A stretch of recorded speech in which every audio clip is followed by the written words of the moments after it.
Bonjour tout le monde, aujourd'hui on va parler de Léon Walras et notamment de son projet politique, c'est-à-dire son idéal politique de société juste qui motive l'auteur, qui ont motivé Léon Walras à écrire.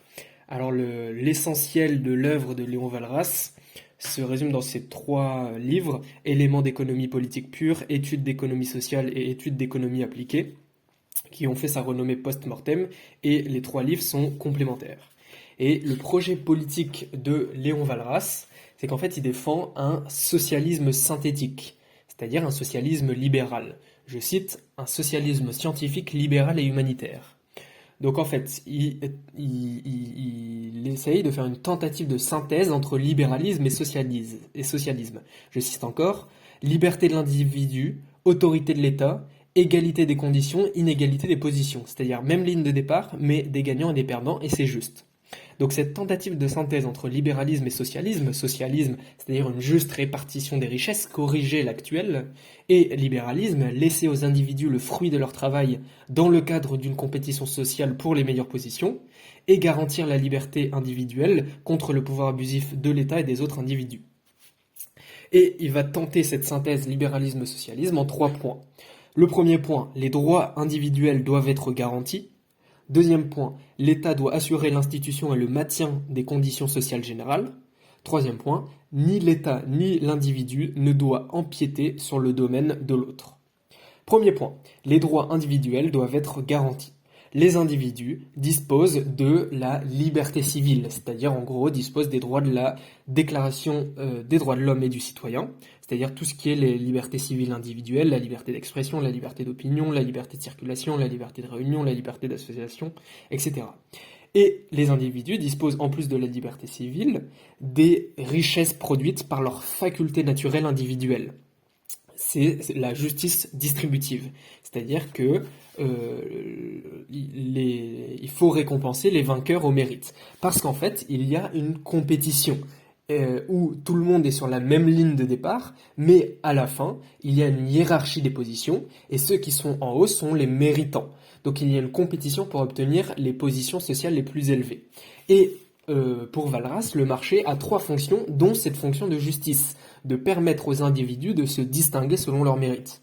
La deuxième fonction étant une fonction productive, produire de l'abondance, avec une production qui est stimulée par un marché concurrentiel où c'est la demande qui exerce une pression. Et troisième fonction, la circulation des biens, avec la coordination des activités économiques. Deuxième point, l'État doit assurer l'institution et le maintien des conditions sociales générales. C'est-à-dire que l'État doit permettre aux individus de librement accomplir leur activité. C'est-à-dire que chacun est sur la même ligne de départ et il doit y avoir une concurrence juste et pacifique. C'est-à-dire qu'il n'y a pas le droit d'avoir de meurtre entre adversaires, etc. Et donc pour ça, l'État fournit le cadre général de la compétition en assurant ses fonctions régaliennes, administratives, justice, police, défense, instruction publique, etc. Et ces fonctions régaliennes qui assurent le cadre général de la compétition, il y en a 3. D'abord, faire respecter le cadre juridique du marché, les règles de la compétition. Ensuite, construire des infrastructures. Et enfin, intervenir en ayant des monopoles naturels. Alors attention, c'est un acronyme pour l'époque. Donc c'est-à-dire prendre en charge, notamment pour Walras, le chemin de fer, la mine, les carrières, tout ce qui est source d'eau minérale, le gaz, etc. Donc là où la concurrence ne marche pas, ne satisfait pas les besoins, l'État doit intervenir avec des monopoles naturels. Donc l'État n'est pas juste légitime, mais il doit exercer ses fonctions et de plein droit.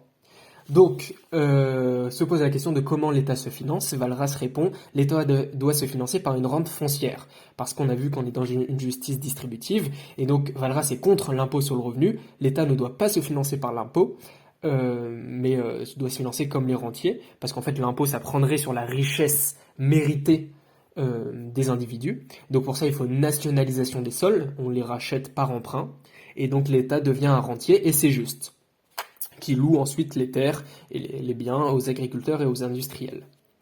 Et aussi à noter que l'individu n'existe pas en dehors de la société pour Walras. Les individus sont nécessairement intégrés à la société, à minima de 2 façons. Tout d'abord parce que les individus, notamment leurs comportements, sont produits par la société, donc les individus sont façonnés par la société. Et ensuite parce que l'individu subvient à ses besoins grâce à la société. L'individu est intégré dans la division du travail de la société, donc on est obligé de produire, on peut produire qu'un petit bout, mais tout le reste on est obligé de l'acheter. Et enfin le troisième point, ni l'État ni l'individu ne doivent empiéter sur les domaines de l'autre, c'est-à-dire que l'État ne doit pas intervenir dans la compétition des individus pour les positions sociales. Donc l'individu doit avoir un retrait dans la compétition, ce qui responsabilise les individus. Donc par exemple, pour Valras, toutes les politiques d'assistance sociale sont injustes, parce que ça fait violence à la dignité de l'individu, où on prend en charge sa vie. Et enfin, les individus ne doivent pas empiéter sur les domaines des autres individus. Ça c'est fait parce qu'on a une concurrence juste et pacifique.